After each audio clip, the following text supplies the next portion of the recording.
Hey everyone, welcome back to another video. So if we haven't met before, hi, it's nice to meet you. My name is Emma, and to all our Homework Club kids watching, hey guys, I miss you so very much. Now, it's been a little bit longer since we've last seen each other. It's been a 3-day weekend. So what's that about? We had a celebration on Monday called Memorial Day. Now, does anyone know what Memorial Day is about? As you can see, I'm wearing my red, white, and blue.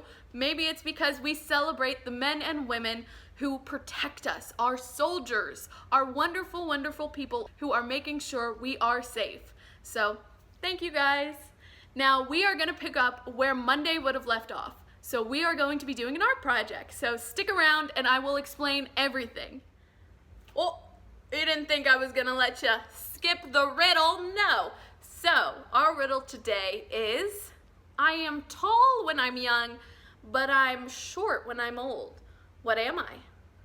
I'll let you guys figure it out. At the end of the video, I'll ask you again and we'll see. Who knows? But for now, let's jump right into our project. For our art project today, we are going to be creating a masterpiece. A masterpiece created by the roll of a die. So, how does that happen? How does it work? And what are we gonna do and need? Let me tell you. What you will need is obviously a die. You'll be needing a pencil and a place to create. And if you wanna color it in and if you wanna hang it up and do whatever else you want, that's totally fine. It's all up to you. I'm gonna give you the tools and you're gonna run with it. So stick around. I'm gonna show you the format we'll be following. So this is our art project for this week, and this is available in the links below for you to follow on your own to make your own face. Now we will be rolling the die a total of 6 times to get a face, eyes, nose, mouth, ears, and last but not least, our hair. So I'm excited to see all the possibilities we can create today. All right, so we all know what we're doing now. We're all on the same page, so let's get started. Now, before I actually get started, you really should follow along with the link below. That way, when it's time for you to do it by yourself, you're already an expert. And if you want to help someone else learn how to do this, again, you'll be an expert, and that is so helpful. So now let's get started. I have my die and I've got my pencil. I'm gonna be drawing everything right here. You guys won't be able to see it, but I promise after I roll and after I draw, I will show you all. So let's do our first roll for the face shape. Oh my gosh, there's some crazy ones. Let's see. I got like the craziest one. It's a triangle. So again, if you're following along, you'll see that the face shape I rolled is a triangle for number 3. Let's go. All right, so here we go. Triangle head, Dorito head. Let's get started on our eyes. Rolling again. I got another 3. And if you follow along, you'll see that the eyes for 3 are so over it. They are rolling their eyes. So I'm gonna go ahead and draw that. They've got one arched eyebrow, so arched, unarched. Oh no. Dorito Man looks like he is over it. He's not having any of it. He's rolling his eyes. So let's now go to our nose. Rolling one more time. And I got a 4, finally. So we're going to do our, just a simple little black oval nose. We have our nose. And now we are going to do our mouth. Another roll. I got a 5. It's like I'm counting up. 3, 4, 5. And for 5, you guys will see it's like a bucktooth smile. I looked silly doing it. Hopefully my drawing doesn't look as silly. But if he does, it's okay. Because it's okay to look a little silly sometimes. He does look a little silly. But it did, this mouth, I think, evened out his kind of funny rolling your eyes face, so now he just looks silly, which I like more because it is not polite to roll your eyes. So on to our ears. I got a 3, we're back to 3. I think I jinxed it when I said we were counting up. So our ears for 3 are square ears. Boom, boom, boom. Squares on a triangle. All right. Oh my gosh.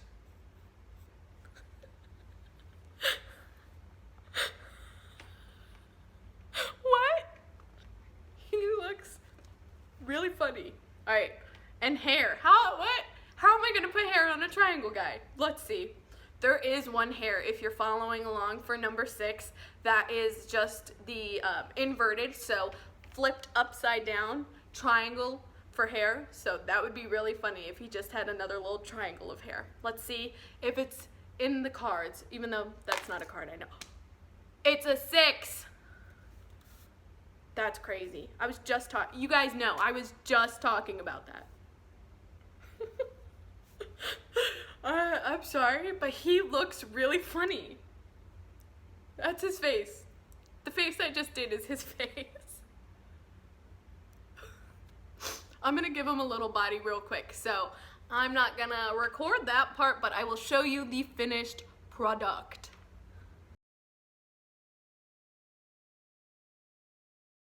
Are you guys excited to see what we've created? I know I am. I gotta warn you though, he looks a little funny, so cut him some slack. Ah, there he is. He's a Dorito man, and I put him in a Dorito world because everything I tried to make out of triangles. And if you can see, he's got a funny little catchphrase. You try, triangle, try looking this good. Work it, Dorito man. Ooh, ooh, ooh, ooh. Yes. So, that's my creation. I hope you guys enjoyed, and I hope your creations are just as awesome and just as fierce as Mr. Dorito Man. Now that we have done our art project, let's scoot on over to doing our positive action or positive tip. So recently, we've really talked about a lot of topics that focus on becoming more self-aware people. Now, what does self-awareness mean? We talk about being aware of our thoughts, of our actions, and of our words. So, how does this topic that we're talking about today fit in with all of that self-awareness business? We are talking today about owning our mistakes.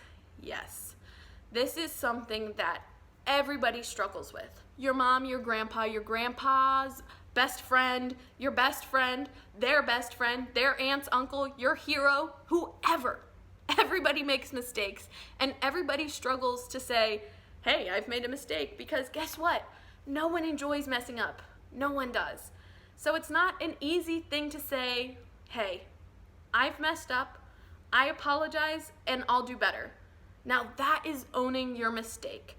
And when people hear that from you, they take a step back, they go, oh my goodness, all right. They understand that what they've done is wrong, and they're gonna try their best to do better. Now it's up to you to do better.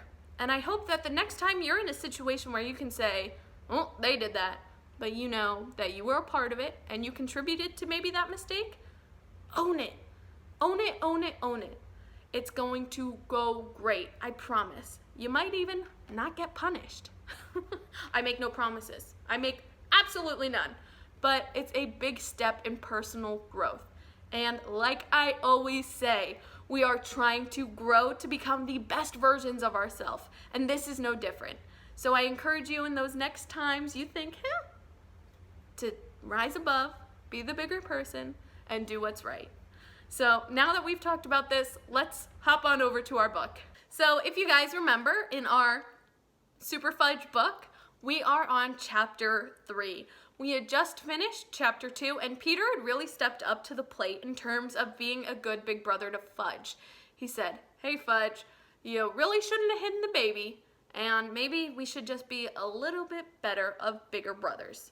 So let's see if Peter can keep it up, and let's see if Fudge maybe listens to his advice. So, chapter 3, another something wonderful. Life at our house had definitely changed. Dad would come home at night with an armful of grocery bags and then fix dinner. The washing machine was always running. Every time Tootsie had a feeding, she was burped, then she'd spit up. She had to be changed about 6 times a day. And Fudge started wetting his pants again. And then his bed. Mom and Dad said it was just a phase, and that if we were patient, it would pass. I suggested putting him back in diapers, but nobody thought it was a very good idea. One afternoon, Mom started to cry, right in front of me. "What's wrong?" I asked. "I'm just so tired," she said. "There's so much to do, and sometimes I don't think I'll be able to make it through the week." "That's what you get for having another baby," I said. That only made her cry harder. I don't like to see my mother cry. I feel sorry for her, but at the same time, she makes me angry. Grandma came over a few days a week to help, and Mom hired Libby Tubman to take care of Fudge after school. I stayed at Jimmy Fargo's until dinner time. Nobody seemed to miss me around the house anyway. By the middle of May, life had improved. Tootsie was sleeping 4 hours a day and even longer at night. Mom and Dad were fixing dinner together, and Mom talked about going back to college to get a degree in art history, which surprised me because before I was born, she worked as a dental assistant. "Why art history?" I asked. "Because it interests me," she said. "What about teeth? Aren't you interested in teeth anymore?" "Well, yes," Mom said, "but not as much as art history. I think I'm ready for a change." Isn't having Tootsie enough of a change? Yes, but someday she'll grow up and she'll go to school, and then I'll want to have a career. "Oh," I said, not really sure I understood. On the last day of school, we had a class party with cupcakes and Island Punch. I drank 8 cups of it. Island Punch is my favorite drink. Mom says I'm addicted to it. And I tell her, that's right, I'm addicted to it.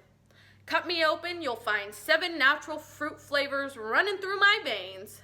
After drinking 8 cups in a row, then walking home from school, then waiting for the elevator, then digging out my key and unlocking the door to our apartment, then dashing down the hall to the bathroom, I really had to pee. I mean, really. But Fudge was already in there, sitting on the toilet, turning pages of Arthur the Ant Reader. "Hurry up," I've told him. "I gotta go." "It's not good for me to hurry," Fudge said. So I ran to Mom's room, but the bathroom door was locked. "Mom," I called, banging on the door. "Can't hear you," she called back. "The shower's running. I'll be out in 5 minutes. Go check on Tootsie, would you?" So I ran back to my bathroom, but Fudge hadn't moved. "Come on," I said. "This is an emergency. I drank 8 cups of Island Punch this afternoon. I drank 2 glasses of Choco." "How about getting off for just a minute? It wouldn't be good for me," Fudge said. "Come on, Fudge." "I can't think when you're in here," he said. "What do you have to think about?" "Making." I could have lifted him off, but now that he's wetting the bed, we're all supposed to encourage him to use the toilet. So I ran down the hall again, thinking that Tootsie had it easy. She just lets it out whenever and wherever she wants. So that is where we're gonna have to leave it off for today. We will pick up our story, see if Peter ever makes it to a bathroom. But before I say my goodbyes, we of course have to talk about our riddle. So, our riddle today was, I'm tall when I'm young, but I'm short when I'm old. What am I? Did you think of it? It's not a human. It's not a dog. It's not a plant. What is it? It's a candle. Get it? Because you get the candle and then you burn the candle down. And then it's short. Well, I hope you enjoyed today's video and our riddle. And that is it for me. I'll see you guys tomorrow. Bye. Thank you for watching.